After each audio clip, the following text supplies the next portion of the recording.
Assalamualaikum warahmatullahi wabarakatuh. Kembali lagi di channel Nasihat Kehidupan Misteri. Pada video kali ini saya akan membahas tentang rahasia kesaktian Presiden Soekarno. Insinyur Soekarno, sang proklamator dan sekaligus presiden pertama di Indonesia ini, adalah sosok pemimpin yang besar. Putra sang fajar ini sangat karismatik, berwibawa, tegas, nasionalis, hingga revolusioner. Semangat dan jiwa nasionalisme tidak pernah pudar saat menorehkan dan memperjuangkan Indonesia hingga menjadi negara yang berdaulat, bahkan menjadi negara yang disegani oleh bangsa lain. Meski sudah lama meninggal dunia, namun cerita tentang Soekarno selalu menarik untuk dikaji, termasuk tentang kesaktian yang dimilikinya. Bung Karno sering mengalami percobaan pembunuhan. Semasa hidup ia mengalami percobaan pembunuhan dari tingkat baru rencana sampai eksekusi sebanyak 23 kali. Namun, menurut ajudan Soekarno, Sudarto Danusubroto, mengatakan bahwa ada 7 kali percobaan pembunuhan terhadap Soekarno yang sangat menggetarkan. Menanggapi hal itu, bukan menjadi takut dan gentar, Bung Karno malah membuka rahasia bagaimana cara membunuhnya. Menjadi hal yang wajar kalau kemudian sebagian rakyat Indonesia menganggap Bung Karno adalah manusia dengan tingkat kesaktian yang tinggi. Lalu apa sebenarnya rahasia kesaktian Bung Karno tersebut? Menurut kabar yang beredar di masyarakat, Bung Karno memiliki mustika pemberian Nyi Blorong yang legendaris. Dalam cerita tersebut, Nyi Blorong datang dan memberikan mustika merah delima jelmaan seekor naga dan mengatakan bahwa Bung Karno bukan saja akan menjadi pemimpin di alam manusia, namun juga di alam gaib. Tidak hanya Nyi Blorong, Bung Karno yang hobi dalam dunia supernatural ini juga sering bermimpi didatangi tokoh legenda dari alam lain, seperti Kanjeng Sunan Kalijaga, Ibu Ratu Kidul, atau Nyi Roro Kidul. Nah, namun benarkah Bung Karno juga merupakan manusia sakti? Dengan sejarah sedikitnya 7 kali luput, lolos, dan terhindar dari kematian akibat ancaman fisik secara langsung, menjadi hal yang jamak kalau kemudian sebagian rakyat Indonesia menganggap Bung Karno adalah manusia dengan tingkat kesaktian yang tinggi. Namun, Bung Karno menampi jika lolosnya ia dalam berbagai percobaan pembunuhan bukanlah karena bantuan dari alam lain. Ia menungkas normatif yang kurang lebih mengatakan bahwa mati hidup adalah kehendak Tuhan. Manusia mencoba membunuh, tapi kalau Tuhan belum berkehendak ia mati, maka ia belum akan mati. Namun Soekarno membeberkan bagaimana cara membunuhnya. Menurutnya, rakyatlah yang membuatnya tetap hidup, sehingga untuk membunuhnya cukup menjauhkannya dari rakyatnya. Semua yang kucapai selama di dunia ini adalah karena rakyatku. Tanpa rakyat aku tidak bisa apa-apa. Jadi tidak perlu senapan, bom, apalagi pesawat tempur hanya untuk membunuh seorang Bung Karno. Jauhkan saja aku dari rakyatku, maka aku akan mati perlahan-lahan. Benar saja, ayah dari Megawati Soekarno Putri ini selalu lolos, meski dihujani granat bahkan bom pesawat tempur.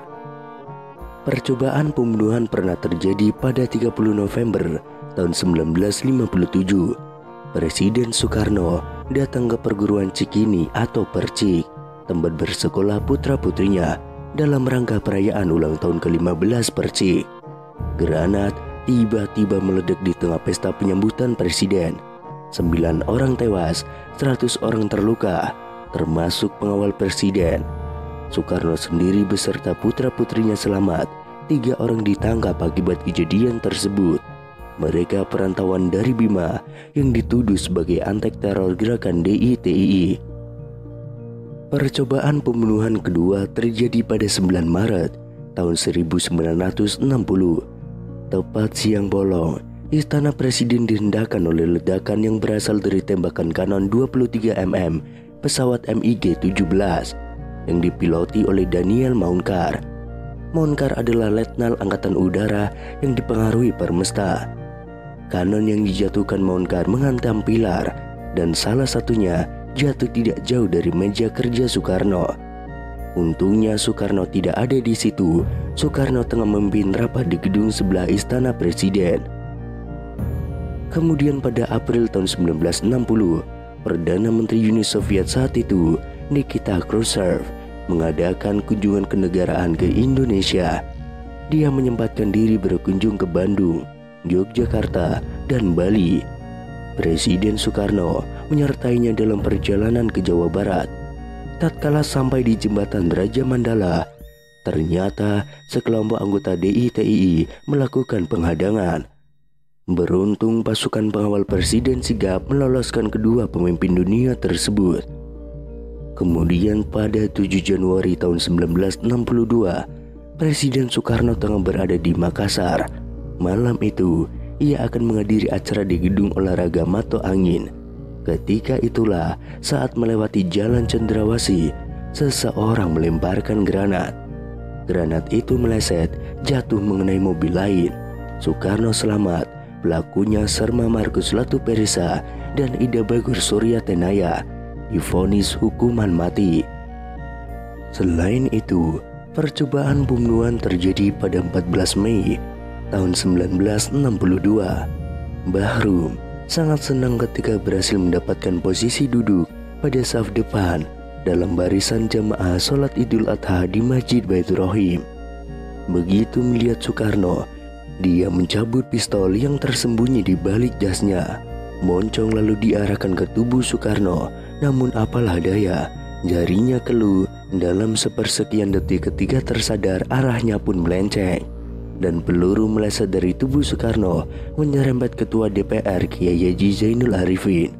Haji Bahrum divonis hukuman mati, namun kemudian dia mendapatkan gerasi. Dari semuanya itu, Bung Karno tetap selamat, tetap sehat, dan tidak gentar. Dia terus saja menjalankan tugas kepresidenan dengan segala konsekuensinya. Orde Baru di bawah kepemimpinan Soeharto dan atas dukungan Amerika Serikat melakukan upaya pembunuhan, bisa dibilang langsung, bisa pula tidak, terhadap Bung Karno dengan cara yang telah disebutkan oleh Bung Karno sendiri. Situasi politik berbalik menempatkan Bung Karno pada stigma yang terburuk. Gerakan demonstrasi mahasiswa yang didukung militer, pemberitaan media massa yang dikontrol Soeharto, membuat Bung Karno semakin terpuruk.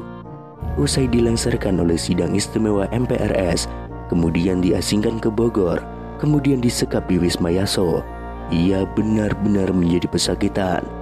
Yang paling menyakitkan ialah karena ia benar-benar dijauhkan dari rakyat yang menjadi nyawanya selama ini.